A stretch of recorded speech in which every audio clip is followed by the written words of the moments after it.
उत्तर प्रदेश के कछवाहा नेता स्वामी प्रसाद मौर्य ने अखिलेश यादव की समाजवादी पार्टी से अलग होकर गुरुवार को अपनी नई राजनीतिक दल का ऐलान किया। मौर्य की नई पार्टी का नाम राष्ट्रीय शोषित समाज पार्टी है। स्वामी प्रसाद मौर्य ने 3 दिन पहले समाजवादी पार्टी पर भेदभाव का आरोप लगाते हुए पार्टी सदस्यता और एमएलसी पद से त्याग पर दे दिया था। उसके इस कदम को लोकसभा चुनाव से जोड़कर देखा जा रहा है। स्वामी प्रसाद मौर्य बसपा, भाजपा और सपा की राजनीतिक सफर तय कर चुके हैं। पूर्व कैबिनेट मंत्री स्वामी प्रसाद मौर्य अब खुद की पार्टी के जरिए स्वतंत्र वे खुद स्थापित करना चाहते हैं।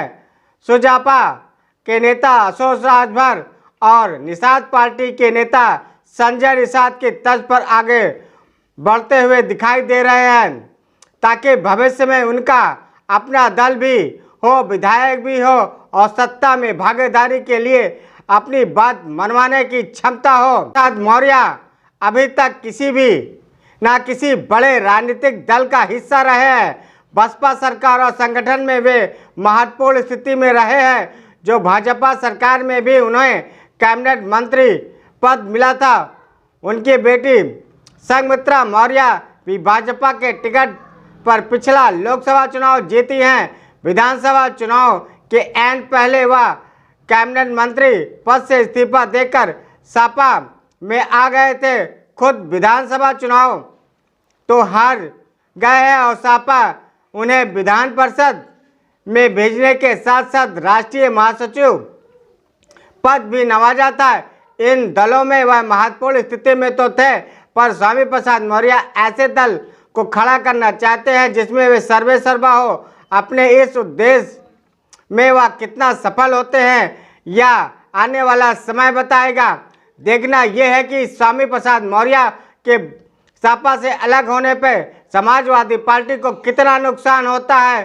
क्या स्वामी प्रसाद मौर्य अपना अस्तित्व यूपी के राजनीति में जमा पाएंगे और 2024 के लोकसभा चुनाव में इसके अलग होने से अपनी नई राजनीतिक पारी शुरू करने से कितना भारतीय जनता पार्टी को फायदा होता है या समाजवादी पार्टी को नुकसान होता है, क्योंकि समाजवादी पार्टी का अभी कुछ दिन पहले ही कांग्रेस से समझौता हो गया है। 17 सीट उन्होंने कांग्रेस को लोकसभा चुनाव के लिए दी है। और भारतीय जनता पार्टी की बात करें तो जयंत चौधरी से लगातार भारतीय जनता पार्टी की बात हो रही है। अब ये तो 2024 लोकसभा चुनाव के बाद ही तय होगा कि स्वामी प्रसाद मौर्य लोकसभा चुनाव में उत्तर प्रदेश की राजनीति में कितना स्थापित हो सकते हैं और उनके आगे का करियर और वे राजनीति में कितना सफल होते हैं।